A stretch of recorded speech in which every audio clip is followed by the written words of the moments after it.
marketing is not a emotional, I think, or opinionated game. It's not something to be opinionated about. Marketing needs to be about data-driven activities, right? Down to what products work, down to what systems work, what offers work, how you're presenting what emails work, what ads work. And for us, we really diagnosed it down to ads, offer, email.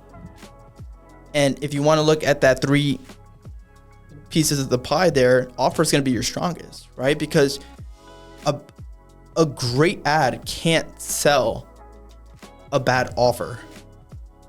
But a great offer, despite of a bad ad, will convert or will get a purchaser, right? Because it becomes a no-brainer, right? Alex Hormozi talks about that.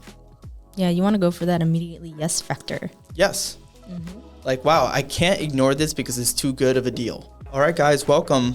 And in this channel, what we're going to discuss is marketing 101, marketing in itself. And ideally, we are developing the podcast. Definitely comment below for anything specific that you guys want to learn, know, engage in, watch. And, for those business owners out there, specifically in e-com, high ticket, low ticket, this would be a really good opportunity to comment below and ask specific questions or perhaps request videos that our marketing team can help cultivate some videos so we can help you solve some problems that you guys are currently facing, okay? Now, in our channel here, what we primarily focus on is marketing material, every so often lifestyle, so health, wealth, happiness, and abundance. With me here, I have Destiny Cabrales. Your marketing systems are really, really built for efficiency, and they apply to any business, any industry, any niche. And so why is that? Is it the business owner? Is it the business model? What is it that makes your marketing strategy universal to all the clients that we bring into the company? Yeah, so everything at the end of the day, and you'll hear from multiple different channels, business owners, people doing big things. It really comes down to the type of system that you're running, right? Any operation system. So if you look at McDonald's as a really good example, McDonald's had in its origin built a hyper efficient system, right?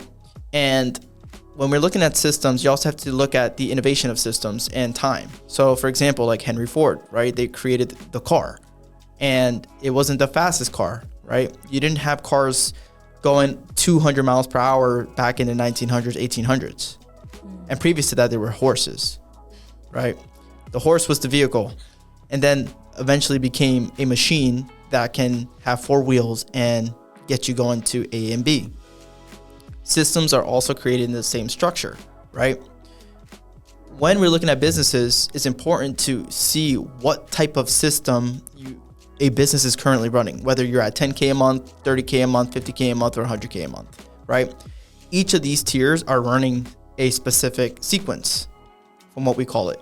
Now, this sequence is the reason why you're producing 10K, 30K, 50K, or 100K. And then when you get to scale territory, whether it's going to be 500K a month or $1 million a month, right? 8-figure business, 9-figure business, these are all running these same systems. When we're looking at orchestrating in the e-com realm digitally, what's important to us is tracking what works, what doesn't work.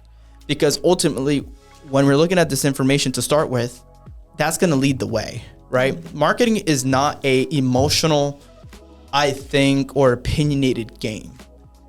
It's not something to be opinionated about. Marketing needs to be about data-driven activities, right? Down to what products work, down to what systems work, what offers work, how you're presenting what emails work, what ads work, right? And for us, we really diagnosed it down to ads, offer, email. And if you want to look at that three pieces of the pie there, offer is going to be your strongest, right? Because a great ad can't sell a bad offer. But a great offer, despite of a bad ad, will convert or will get a purchaser, right? Because it becomes a no-brainer, right? Alex Hormozi talks about that. Yeah, you want to go for that immediately yes factor. Yes. Like, wow, I can't ignore this because it's too good of a deal. I have to buy this. right? And 70% of the population is going to operate off of that yes or no kind of decision making system. Like what lights them up, and they're going to say yes to it. All you got to do is position it properly for them. 100%. You know, and that's predominantly the traffic, right? In sales, we learned there's apples, oranges, and coconuts, right? Apples being the most easiest thing, like the easiest prospect that, you know, they get it right away. There's oranges, which, you know, it takes a little more convincing, which you got to peel the layer, right, and get to the orange. Then you have coconuts, just very hard, stubborn, and just more challenging to convert. Yeah, don't waste your time on those coconuts, guys.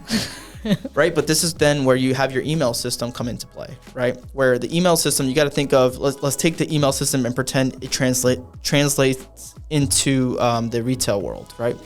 If you were to take a very good converting email and place it into retail, and I know retail has the email stuff, but retail is a little different, right? Because you have the salespeople or people roaming around asking people for their, like, oh, do you need help? Yeah, a lot of times they just use the emails for like, oh, get this discount to come into my store, and it's like, okay. Right. Yeah. So, you know, and this goes back to, well, we'll get to that. So if we were to take top performing emails and put it into retail, what would that look like?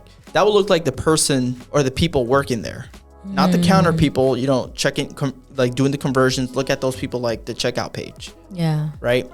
And they could also do the upsell, which I highly recommend those bigger companies do that. Like train them how to upsell, because that's the mechanism there. Even if you took your best rep and put them there, right? Now the people on the floor walking, think of you're looking for black leggings, right? You walk into the store. There's columns and aisles, right? The store is, let's just say 1,600 square feet, right? A good email system will say, hey, sir, what are you looking for? I'm looking for black leggings. Follow me. Walks to the aisle, looks for black leggings. Gotcha. Hey, by the way, we're also having a promotion.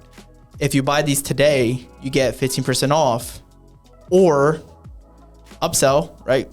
You know what would go really well with these black leggings? This type of shirt. Upsell. Now you're taking the average order value, or the AOV, average order value, and now you're increasing it. And there's nothing more powerful than a live person coming to you and walking you through the store, helping you do your shopping.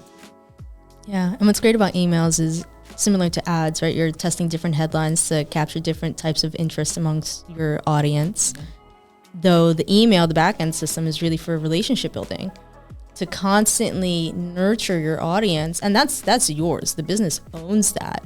Versus the ad, it's all about attracting different types of, you know, targeting audience groups and things like that. It's just a slightly different function, but you can use similar strategies. And so I think if we were to distill this conversation to the basics of marketing and your system and why it works for any business, any niche, it's really understanding the fundamentals of marketing and then plugging in the systems that are going to drive the greatest benefit to the business, depending on where they're at and what they already have. Yeah, exactly. And one thing that came to mind, you were saying that, is like, do you remember the ShamWow guy? ShamWow, yeah. You know, with the towel, Yeah. and he was like walking you through like how amazing this towel was. People could say if that was an ad, that would be a great ad, right? Like, I'm sold, right? He sold the crap out of it. Yeah. But what if you went to the offer page and that ShamWow was $1,000? Would that be a good offer? No. No, right? Like, it wouldn't be a good offer, right? So, like, that's a good point, right? Ticket shock. A great ad, right? And then, you know, this guy sold the crap out of it, and then someone goes onto the page and it's $1,000. That's not a good offer. It's not a good offer, right? And that's a really good example of that. And people know this was really good, but when they go there, it's just like, no, I'm not gonna pay $1,000. That was a good ad, though. Yeah, there needs to be some level of congruency for sure. Congruency and also a good offer, right? Yeah. Like a good, like reasonably charging is also a good offer, right? And you can do price testing, but that's at a different sequence. No, pricing matters a lot for sure too. And the amount of times we do recommend our clients go ahead and adjust their pricing. Sometimes we find that the pricing then better reflects the value of the product, and so we'll see conversions go up alongside, you know, the AOV. 100%, you know? And it can happen in reverse, like, no, maybe the price was a little bit more accurate for the product. Exactly.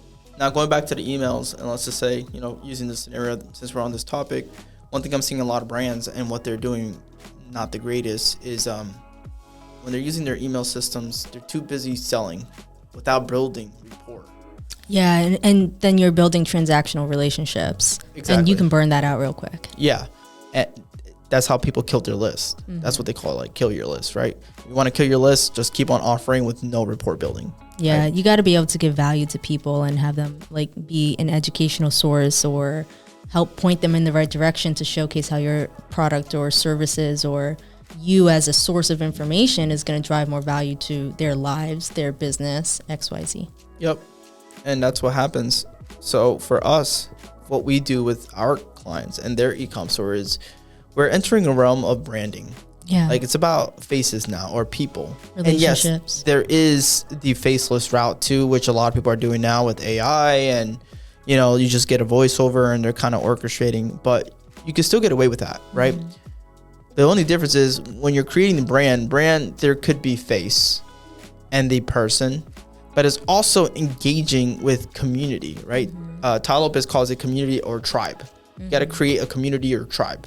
So let's just say you didn't purchase yet for whatever reason it was. There could be 1,000 different reasons. So we're not going to play guesswork here. You want to look at it going back to data, right? There's way too much that happens in someone's day to day to determine why someone didn't purchase. And then with some business owners, often they'll say something like, oh, they should have purchased. Oh, they should have bought because the product is so great. That's great and all, but that doesn't really determine someone buying because anything could have happened. Yeah. You know, and the fact of the matter is you have to look at everything with a number. So for example, like what is an ideal conversion rate from someone to hop on your store and purchase right away? What's that number? Knowing your benchmarks is super important. Knowing your benchmarks is key because then that eliminates opinion and treading water. Yeah. And preventing your growth because you're too busy trying to like change things that aren't the problem. And what I see with a lot of business owners, what they do is they focus on problems. Sorry, they focus on symptoms, not the core problem that's going to actually solve business growth. Yeah, and that's a really interesting topic. I was thinking about that earlier today. It's funny that you mention it. They identify the problem as the symptom because that's the thing that's causing the pain or that's the thing that looks problematic, but it's like underneath that is the real problem. And if you were to adjust that, all the other symptoms would go away. And if they don't go away, you probably fixed the wrong problem. And so there's even an art to diagnosing the problem. And I think a lot of people kind of overlook that step or don't give it the due justice that it really needs. Take the time to figure out what the real problem is.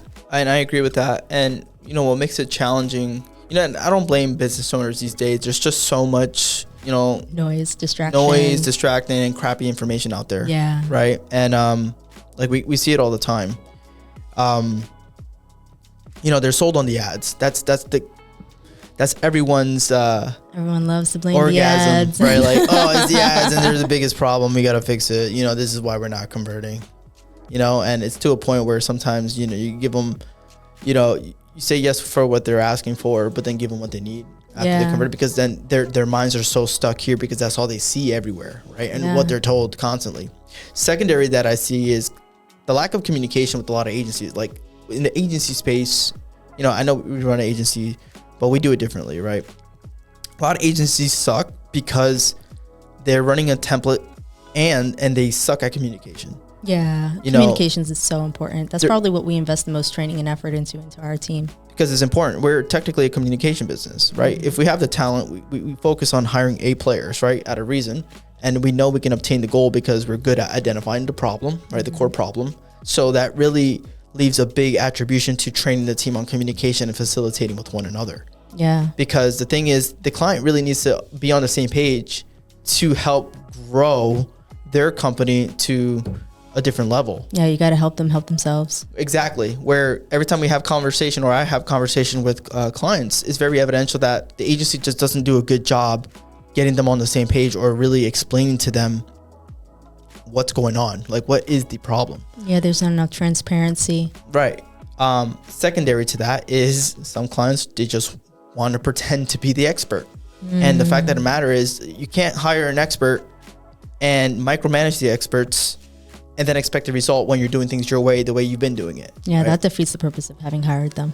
Yeah, exactly, right? And that's why for us, we're very picky on who we bring on board, because it's important that, they have, one, a growth mindset, but also they know how to work with the team, right? And in a system. It's really funny that you mentioned, or it's great that you mentioned that, because then we can pivot into how do you identify an ideal client, and what are some of the ways that you navigate challenges that come up with clients, especially around like mindset and moving them through the services, especially since more times than not, when we bring them into the company, it's a different way of doing things in terms of the marketing.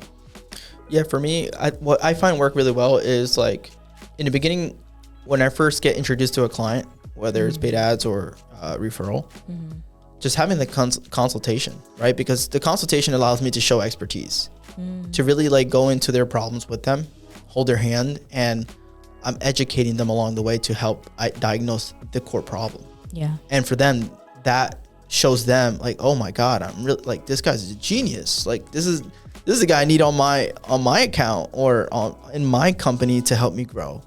Because I'm displaying expertise. Yeah. I'm pinpointing what the actual problems are and what we need to do about it. And that's so important, because with any business, like everyone is going to face ups and downs, no matter the business.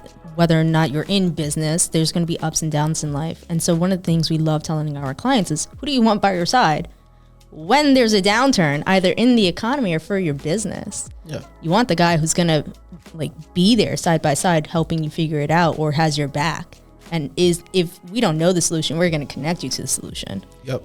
And going back to, Grant Cardone, right? Sell or be sold.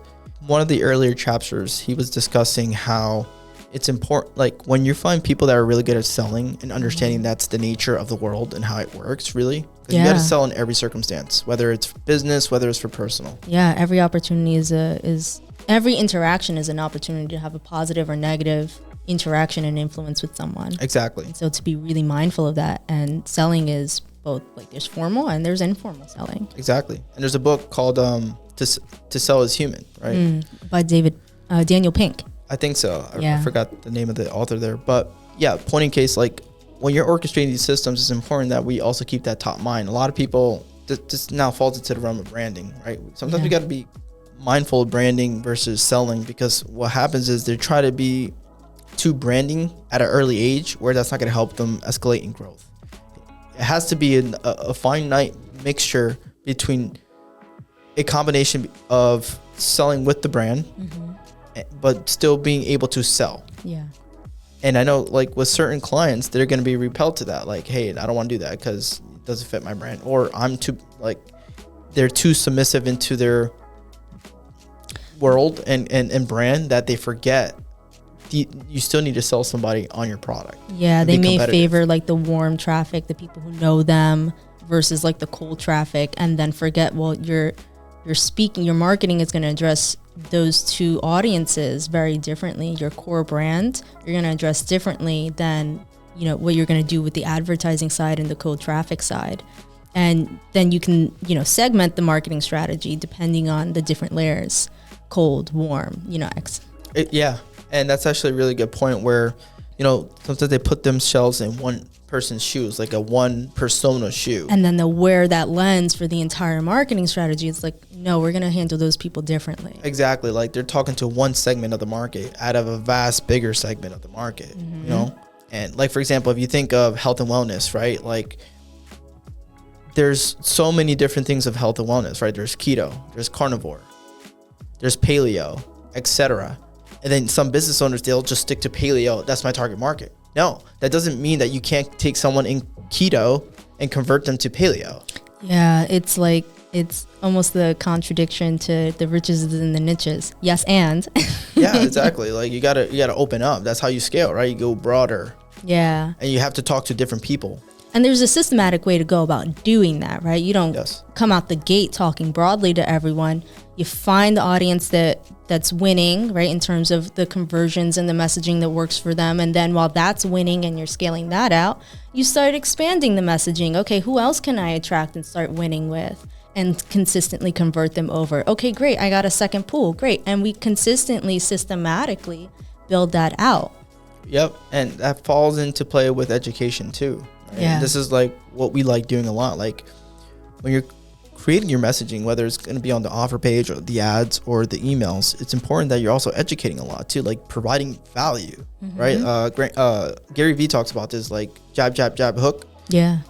Give them value and then give offer, because then you're allowing purpose to take a role in your brand versus someone just opting in for what purpose and reason. Yeah.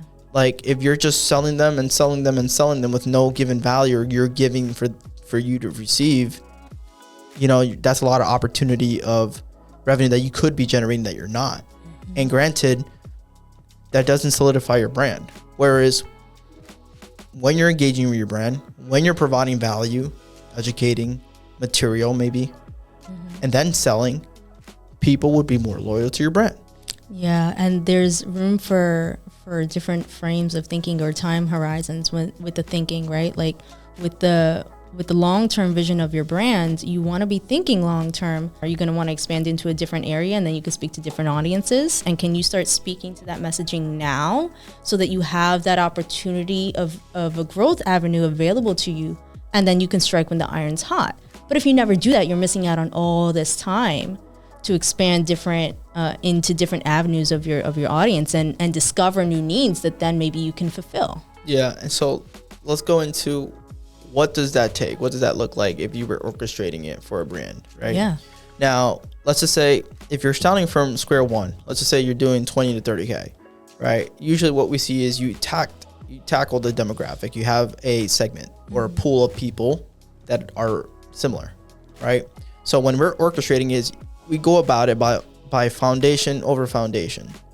You want to solidify one so that you can solidify the next one, and then the next one, and the next one. Yeah. But you need to create the floors. You need to create the foundation per floor, because imagine you're building your floor off of twigs and then skipping that to go build the second floor off of twigs. That's going to collapse extremely easily. Like it's too fragile. There's not much of a system. And what's worse, I think, is when people have something that's working, but they reach a capacity limit, whether that be like, oh, I just can't solve this problem. They'll drop what they're doing and then go start something else and completely destroy what they have. Or even worse than that, they stop doing what worked originally. Oh, yeah. Because they want to find the next thing that works. And it's like, well, don't stop the thing that's working. Right. To go discover something new. Do both. Correct. Exactly. And I see that even with marketers, right? Like marketers, they get too caught up in their head. They forget the basics that got them there in the first place, and they're switching a whole new strategy, and then they're failing. And then versus readapting, what's interesting to me is they'll try to do all these other different things and see no success versus just going back to what got them there in the first place, what worked in the first place. Yeah, I think respecting the basics is a huge thing that we should talk about a lot more with our team.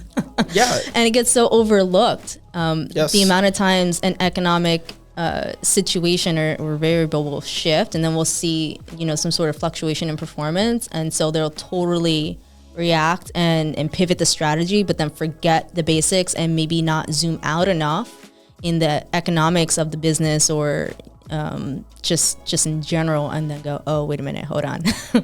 I could have made so much more money last month or last quarter had I just remembered the basics. And then they forget to think about that when they're developing the strategy. Yeah. So going back to, the different tiers and levels to it, right? One, yes, you could build twigs. Let's just say you build a twig here, and then you try to go to level 2 and build a twig. Mm-hmm. Like, even in that concept, it's hard to compound because then it's going to collapse like a Jenga tower, right? Yeah. Like it's going to collapse because the thing with scalability, you're going to stop and then you see lack of profitability. My biggest suggestion is just focus on the groundwork, make a solidified foundation, and then work your way up. That's how you best scale. And what's going to support this? Well, identify what works and what doesn't. Mm-hmm. And we use tools for that, like to identify, what is actually working really well and how can we compound it in those areas versus what's not working really well and do less of that. Yeah, your attribution solutions are going to be really, really important, especially for paid marketing. Yes, predominantly paid marketing, but it also even correlates with organic too. So for example, I was at Ty Lopez's house and we were talking about, organic traffic and what's scaling, right? It's as simple as like doing a lot of different types of videos on your profile, for example, or maybe you're a brand and you did like 9 different videos on your Instagram or Facebook page. look at the engagement. Out of the 9 different pieces, what did best? Yeah. Right? Extract that. Okay, extract number 6 because it had the most views and likes than any other piece there. Make more of that. Yeah. Do more of that. There needs to be that learning mentality of walking into the marketing strategy and what you're testing with a sense of curiosity and expecting to learn something from it. Curiosity is the key to everything because you need to be curious in order to, in my opinion at least, remain open-minded. Yeah. Right? So that's just like one level to it, or a level, right? Look at your 9 pieces, what perform best. But also I'm a big person of work smarter than work harder. Yeah. So for example, find competitors in your space. What's working for them? Mm-hmm. What's their best performing video? Yeah. Right?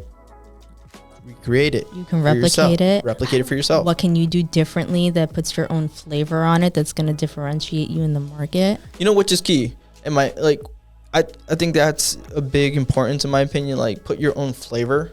Yeah. I see too many people try to replicate other brands like almost exactly, and then wonder why they can't break through the noise. Yeah, just because there's 2 different similar companies and you're trying to replicate them and asking, oh, why is it not working? Well, because maybe it's working for their type of brand and how they're orchestrating their community and tribe, and you're trying to orchestrate their community and tribe for your brand, which has a different conversation with your community and tribe.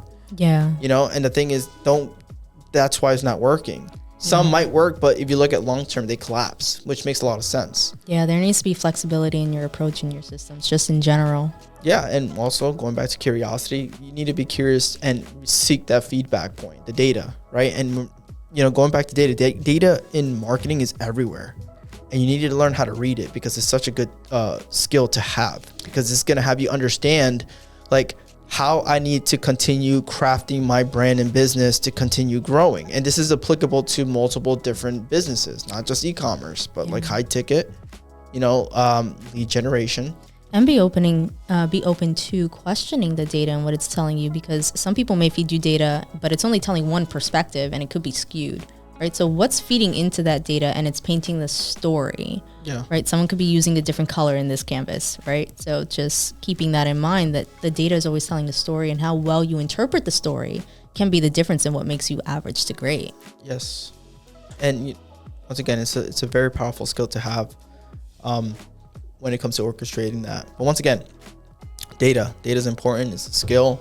Read it everywhere. Read it in your offer, read it in your website, read it in your ads, read it in your emails. They all require this finite detail of understanding what's working, what's not.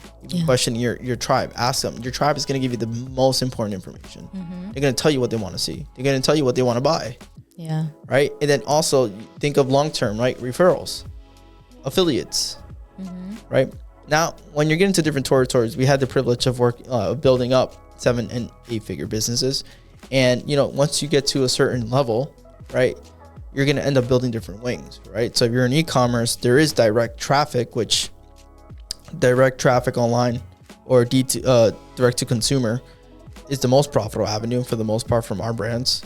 There's going to be like your retail and distributors, right? And then you're going to have affiliates. Well, affiliates doesn't really require much advertising on your end, but it also, if you're looking at it from a time investment and monetary investment, like getting a affiliate manager and building out these systems and making sure that's going and working efficiently. I know there's apps out there and it's even more efficient than it was a year ago. Mm-hmm. But once again, once you get to a certain level, that's going to require different systems. Now, you being the operator, the CEO, and who you have on your staff is going to be efficient. Like, that's going to have to be efficiency, right? And going back to building a strong base and foundation, we need to make sure that all things are being delegated accordingly. Mm-hmm. Because some brands are created where, they're technically marketing companies. If you're looking at like print on demand, right? Print on demand is technically a marketing company. You're coming up with these designs. You can go to a distributor that, as soon as the order comes in, they'll start fulfilling and then send it out themselves. Mm-hmm. Versus there's companies that have, their relationships with manufacturers that have to send over the product and they have a storage, etc. That's a whole different process, and how you manage that avenue, that's going to require different people at that certain level, right? Yeah, and then how you work with that client is going to be a little bit different as well too. Sometimes you got to be able to discern, okay, when like the business owner needs to be the operator because we're handling the marketing. And even if they have like a CMO or something like that, right? The CMO is still delegating, internal marketing, maybe branding and things like that, managing the affiliates. And when it comes to synergizing the marketing strategy so that everything's moving together, being able to discern, okay, are they taking action on their end? What are they willing to do? Yes or no? Why? Is there something that's punishing about the particular aspect of the strategy that we're trying to, recommend or push? And really understanding who it is that you're working with and what they're facing in their day-to-day business. And that's why those check-ins and those progress updates are so important in building that relationship. And why it's not just marketing, it's you're really communicating with the other person and maintaining that relationship and maintaining that trust and rapport. Going to that very point, I would recommend the book CMO to CRO, right? Just because that's a big problem in our industry, in marketing and for companies in general. The lack of the lack of properly communicating with your departments. Yeah. Right. So, like for example, if your company has a CMO, it has to be important that they can listen, they can collaborate. And they also have somewhat of knowledge, but they're still open-minded to adapt to experts. Yeah, because sometimes they gotta be able to orchestrate. Yeah, because sometimes you get a lot of ego that comes in. So, for example, like when you're working with different types of agencies, there's too many ego. One person wants to outperform the other, and they want to be the head honcho, which that's not how it needs. You can't do that if you really want to grow a company. Everyone has to take their expertise for what it is and work as a team, a unit to move forward and grow. Yeah. But the problem is everyone wants their bigger pie. Yeah, they you want got to be the collectively authority. Informing the strategy. Yes, exactly. And the strategy also have to coexist together. Yeah. Versus they're going to do their own thing. This person's going to do their own thing. This person's going to do their own thing. And then guess what happens? One of the agencies gets blamed and the business owner has to facilitate that and doesn't know what the issue is. Too many chefs in the kitchen. Too many chefs in the kitchen, right? Versus collaboration, right? Which is a big problem. Same thing sometimes with the operators, depending what position they decide to take. From what we've seen, a really good operator, at least from our experiences, just getting someone that doesn't want to be or partake heavily in the marketing, but would oversee like what goes out and making sure we're on brand with, going back to the main point on having like that direct response approach, and to make sure with the branding and creating and orchestrating the emails and offer properly. Yeah. So then when it comes to an ideal client, we're really looking for someone who's coachable, who's open-minded and wants to focus on working the back end of their business and operating their business and doing whatever it takes to make that more efficient. So that then there's more profitability for the health of the business, and then also to feed and support the marketing strategy through the different seasons as well too. Well, yeah, and that's kind of a gray area for our market where a lot of companies don't understand that there's seasonality to things. That's kind of my big discovery in these past couple of years, or last year per se, year and a half. There is seasonality, and I'm a believer of doesn't matter what part of the year and what size of your company, you're influenced by people and what they're experiencing as the year approaches. Yeah. Everything is existing in a greater ecosystem. Exactly. And you can leverage that ecosystem with psychology and, relevancy and a good offer and how you frame it. Right. That's why, for us and what we do with our brands that have seen the most growth is we orchestrate a very detailed psychographic. Yeah. And we get down to the details of, hey, if a woman wanted to buy gold jewelry, what would they be experiencing from January all the way to December? Yeah. Like what adventure are they going to? And then when would they consider golden jewelry for our ideal demographic? Right? So you'll start seeing the story. And now with AI makes it so much more efficient versus like back then you would have to spend countless hours to do a whole bunch of research, go to Reddit, go to Facebook groups, go on YouTube, read comments, X, Y, and Z. Yeah, you need a whole team or a dedicated person just to that. That was a full-time job. Exactly, like just focusing on the details, where now with AI and how far it's come, it makes it so much more quicker to really understand your demographic and details. Because now when you're creating your ads, I find a lot of companies, they're so focused on volume, which it works to a degree, right? But that's also the concept of throwing spaghetti at the wall and see what works. In a portion of that, sometimes that is still required despite you doing your utmost best research to find the utmost best angle. You're going to have to test, go through some failure to find success, right? But the problem what we're seeing in today's market is they're banking on 50 pieces of content in your advertising, and then they're banking on out of that 50 something to work, right? Where what we do is we do the homework on, okay, what are we going to create? Who do we want to talk to? How do we talk to them? Who is the most ideal person that we can talk to once we go and craft the ads, it's going to give us the highest opportunity of success, or a higher opportunity of success, because we've done more homework. Yeah, to quote Deadpool, you want to make an educated wish. Exactly. You want to make an educated wish, right? So it's not coincidence that a lot of our ads perform very well, and they're great at scale, because we're taking it a step further versus trying to go on this 50 pieces of content and seeing what works, right? Because then now this allows us to identify the different angles when we're pushing them out, and then it's refine. No different going back to the basics and, leverage your basics even at a higher scale. Take your winning performers, scale them out, right? And that also looks like, okay, if ad A is a winning performer, now make variations of ad A, and your primary goal is making it 10% better in some shape or form, and seeing what that does to your cost to acquire a customer. And usually it works very well, right? As you're updating and improving your ads. So once again, going back to understanding your data, understanding that, in today's time, there's so much more leverage and opportunity. And when it comes to having a conversation with, whether you're with an ad agency or you're considering an ad agency, or maybe you have different departments that you're working with, that is there collaboration? Ask yourself that question. Do you trust your people?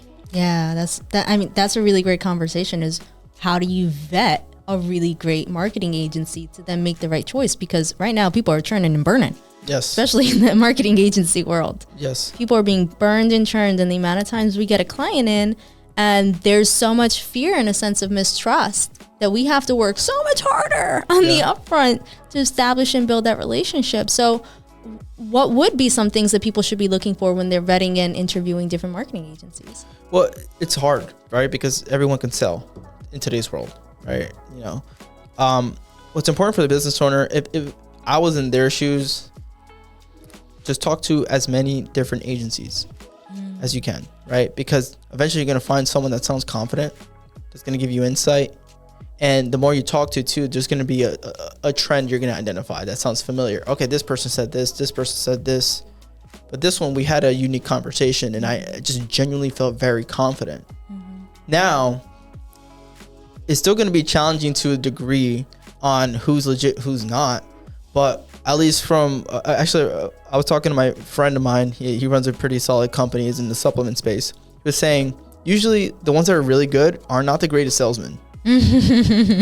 Or they don't have they don't have a sales structure. It's pretty conversational. Yeah. Right. And usually those are the good ones versus something that's very structured and is a sales pitch, and it's a pitch. They've productized it because they've done it so many times, and it's like, okay, but are they actually going to do the work to tailor it to my needs? And you'll find this across agency, spaces as well too, like in the coaching or consulting space. The amount of times you might come into a program and you might make it to the end, and then your coach or whomever you're working with is like, oh, this was actually your problem. It's like, the fuck were we doing here the whole time? Yeah, which is funny. I like that you said when they productize, right? Yeah. And that's a good one. And I would highly recommend being careful with that, because once a company productizes something, you have to be very wary that you're not being put in a bucket. Yeah. And because what happens is they get so many of the same client, where this client comes in and they have a unique problem, but they're being diagnosed as the same problem like the other clients that can also be different too. So what happens is they're not solving your unique problem because they're trying to fix it, or they're in this habitual, right? We have to look at humans and people sometimes as habits and habituals. And going back to what incentive structures are they operating on as well too? Or those aligned that might influence the situation as well too? Well, that's separate, right? That's an agency optimization, right? I'm speaking more towards the brand owner. The brand owner needs to identify, are they actually solving my problem, right? Or am I being treated as a number? right? And what does that look like for them? Well, are they getting results or not? Is their media team just kind of like saying like yes manning them, and time is progressing but they're seeing no results or return? Like that's the problem. Yeah, that actually raises a really good point. That's something that we advocate for a lot. We don't want to yes man. Our job is to help them see, hey, there's a pothole there. Maybe you don't want to step in it. Yeah, I mean, we're not shy from telling a client no. Yeah. Like doesn't matter the size, because at the end of the day, like it's our job and duty. They're hiring us to get a result and help them. Mm-hmm. And us being a yes man, or just being too sympathetic to them and trying to make them happy, that doesn't bring results. So you could do that, but you're going to fail. Yeah, right? We're really big on informed consent. Like, okay, this is your decision. Well, yeah, and that's only if they're persistent, yeah, but just know, like, hey, like, I would do this differently.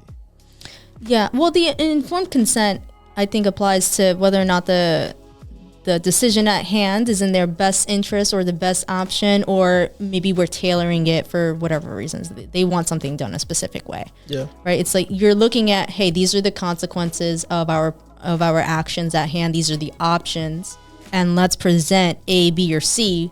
What set of consequences would you like to see on the other side? There might be high risk, high payout, low risk, low payout, and maybe somewhere in between.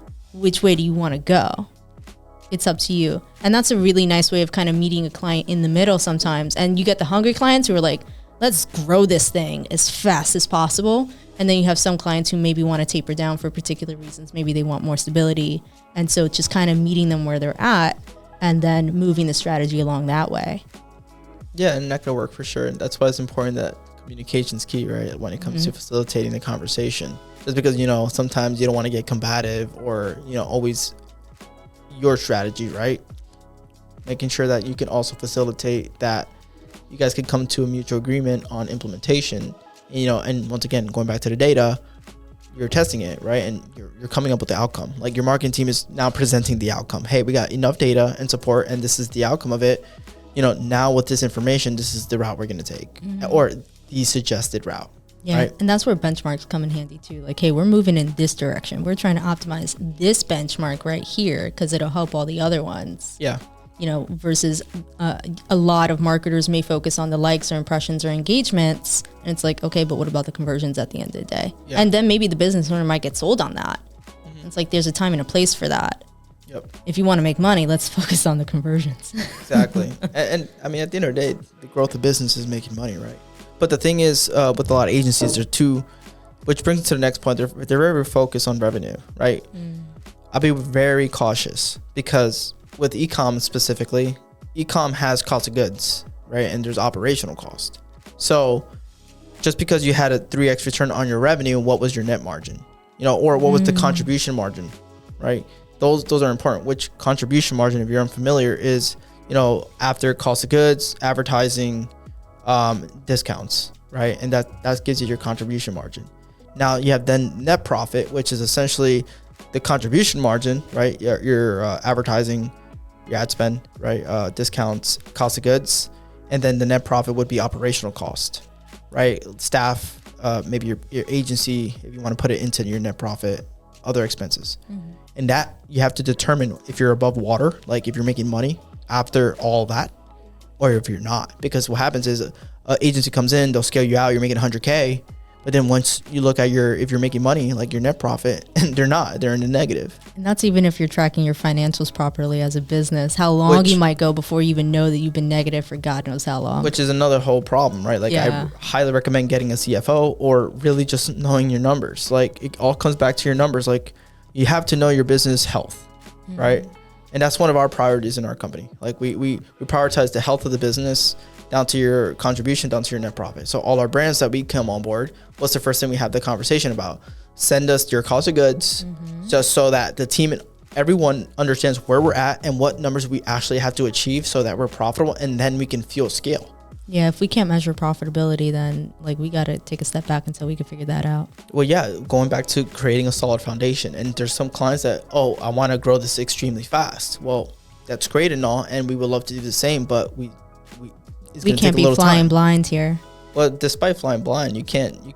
Well, you also got to build the system to support that. Exactly. If you don't have the system to support that, then it's not going to happen. And, you're going to have a pissed off client because you guys were on a different page, and the lack of communication of just being upfront and saying, no, like, we got to fix this portion first before we can fly. Because then if we fly now, you're going to be in negatives, and, it's not going to work out anyways. Yeah. And if there's some core issues with the business itself, once you put in paid advertising, you're just going to like throw lighter fluid on top of and aggravate whatever problems are already existing. So wherever you can optimize, you want to be mindful and growing systematically like that. Yeah, which is a good point, right? Like, what is advertising, right? When you're putting ad spend, I see all the time with some brands, we scaled with no paid advertising. Okay, that's a good thing. But understand, paid advertising is just amplification of something that works. You make it work even more. Not saying better, you make it work more, right? That's the concept of ads, right? You amplify. But understand, if you have something bad and it's not working and you decide to throw paid ads into it, it amplifies, right? So you have either good or bad. And it's important that these brands understand that, because then what I see sometimes in the high ticket space specifically, they'll have an offer that they don't fully vet, not performing, and then they just want to amplify it. And they're just missing components. Like they're not operating on a brick foundation. They're operating on a twig foundation, and they're confused on why it's not working. Yeah, they'll blame the marketing for what may just be an operational issue, whether it be the offer or the team selling the offer. Like, especially in the information product space, your sales team has to be able to sell. Yeah. Otherwise, you're going to burn a lot of money, especially if your marketing team doesn't know how to make you as efficient as possible in terms of your benchmarks and your metrics. Yeah, there's that, right? And I recommend there's a couple components when it comes to that, right? Like, I'm a believer of there's the people that you get in your business, and even the main person, like the CEO, the owner. You have to identify what your strengths are. Oh, that's super important. Right? Like you could be the guru, the information guy, and you know how to coach people. But maybe sales is just not your talent. So what do? You're going to keep on trying to hire a team and try to really get them good. Like, you got to read the data, right? Read what's happening in your company and how long if you've been at it for 3 years and you're finding yourself with the same problem, your sales team is dropping off, then maybe try hiring someone that's really good at building teams. Yeah. Make the investment. Yes, it's going to require a piece of the pie, but what does that mean for scalability? It's so funny that you're saying this, because it kind of like plays on top of each other. It's the same system in terms of thinking about business as it is in thinking about the marketing. Take the time to diagnose and truly troubleshoot what is the real problem at hand. Yes. Sometimes you're seeing problems in the marketing, but it's not actually a marketing problem. It could be an internal problem that needs to be resolved. And then that'll amplify the performance of the marketing, or you'll see like a huge upshoot. And I think that's one of the things that we do really well as an agency as well too, is we'll question the business owner. Hey, what's going on your end of the park? So that maybe there's something that you did that bumped up our results, and vice versa. Maybe there's something that we did that is causing too much friction internally inside of your business. And let's get aligned on what that is, so that when we're reporting to you, it's a clear picture. We're not telling you, hey, we scored this win, and it was actually something else entirely. Yeah, which, to answer those people who are hearing this and saying, oh, but that just could justify why the ads are not doing well. Well, this is why, like, for us specifically, what we do is we actually go with the client on the back end and look at the data that's coming in, like the leads. Yeah. And what we do is we vet the leads, like high quality versus low quality, right? And our benchmark is we want 50% plus high quality, and then we look per campaign, right? So is campaign A built, like, bringing us 50% plus in buyer quality, and then what's the ROI on this campaign? If it's high, that means we're going to keep this and we're going to put the money here, right? And usually when we see that formula, it's consistent. But then what happens is they lose a sales guy or the top guy, we see results come down, and then it becomes this fluctuating battle. Because the percentage, at least on the front end, like, let's just say when we're looking at the MQLs, is the same number. Like, the quality leads is the same number. It's above 50%. So that means the sales team is not closing. And then it's not coincidence when sometimes the business owner comes in and they know their offer the best, they can sell. And then we see a skyrocket in the revenue. Yeah. Right. And it's always nice to kind of conduct that split test every once in a while, because as the business owner, if you're the best salesperson in your team, you can kind of use that as the barometer of, all right, how well is my team performing? Do I have to come in and retrain? Anything like that. And also, how relevant is my offer still today? Like, is it the sales team or is it the offer? Yeah. And you being one-on-one with your ideal avatar can kind of give you an idea, okay, is it the marketing team? Is it something that I need to make an adjustment in terms of the offer? You're able to get that direct feedback on what maybe you should be pointing your attention to. Yeah. And going back to the clients that we get on board, right? We're grateful that they have a very open mind, and that we go through all the initial pieces to understand, hey, is this quality or not? Right? And they hold themselves accountable as well, right? As strong business owners do. Yeah. They hold themselves accountable because they understand, like, I can't fight my teams when, I also have to understand what's working, what's not. And they do that, right? So once they identify the non-working pieces, they work to change it, which is optimal, which is the smart move, versus like looking at the wrong areas and then you're expecting change. No, we're getting to opinion when people do that. There's companies that do that. They get emotional and they'll start blaming without evidence and support to if that's actually the problem or not. Yeah, or maybe sometimes they want something more for their audience than their audience wants it for themselves. And that's just like a natural human thing to do. Sometimes you want something more than the other person does, and just to kind of keep that in check and maintain. That's why curiosity is so important, and keeping an open mind is so important, and being coachable is so important. Yeah. To be open to the different feedback. When am I pushing something a little bit too, or just pushing, when maybe I need to be open to clearing up the lens a little bit and kind of taking that step back, put the ego in check, so to speak, so that the emotions aren't making the decision when it's not appropriate, right? There's a time and place for instinct and right, and non-instinct. Yeah.